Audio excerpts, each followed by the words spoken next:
Hello, and welcome to Agents of Nonprofit. My name is Alexander Lapa, but please call me Alex, and I'm here to talk to everyday superheroes that help nonprofits using technology. Since this is my first episode, I wanted to paint the landscape of where I want to take this podcast. But going forward, my intention is to have weekly guests that I interview, whether they are service providers, such as consultants like myself, or are part of an organization that produces products that is able to help nonprofits. The focus of the podcast will mostly be around CRM, client relationship management, because that is my particular area of expertise.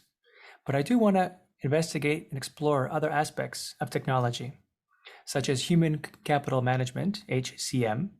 There's learning management systems, LMSs, and various other digital experiences. So when I talk about technology, I'm talking about software, systems, processes. I'm not talking about physical technology. And the idea is to talk to what I call everyday superheroes, people who are really helping nonprofits through their services or their technologies.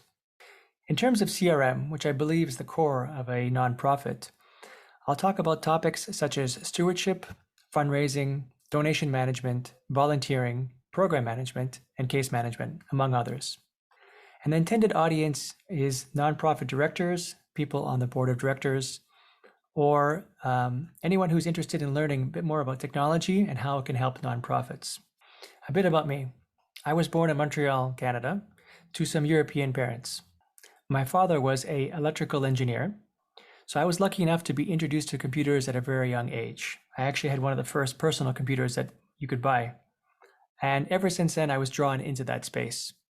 In school, I went to computer engineering at McGill, and soon after, I was doing development work, coding on specific hardware, which is what a typical engineer would normally do, a typical software engineer, that is.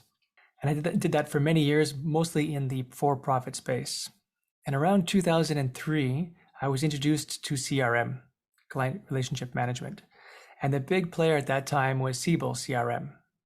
I started as a developer, and I moved my way up to an analyst and then to an architect. And a few years later, I was introduced to Salesforce, which is an amazing platform.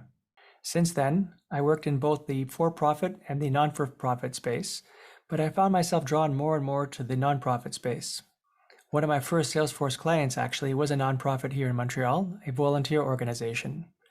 And what I really enjoyed about that contract was that I felt an immediate feedback. I was able to have a dramatic impact in the success of their business, and I was able to see that very quickly.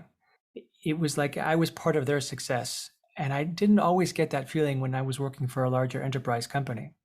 So the more time I spent in the nonprofit space, the more I liked it, and therefore, and thus, a few years ago, I specialized in nonprofits. I work with them exclusively now in Salesforce. Salesforce is a wonderful platform for nonprofits. They actually have a product built for nonprofits called the Nonprofit Cloud. But just because I'm familiar with it doesn't mean necessarily it's the best tool for all nonprofits. And that's part of this exploration, is to see what other CRMs are available and when and why would a nonprofit organization choose one over another. I look forward to sharing my passion with you and to exploring this space. I think it's going to be a lot of fun. On that note, my name again is Alexander Lapa, and I hope you join me again next time for Agents of Nonprofit.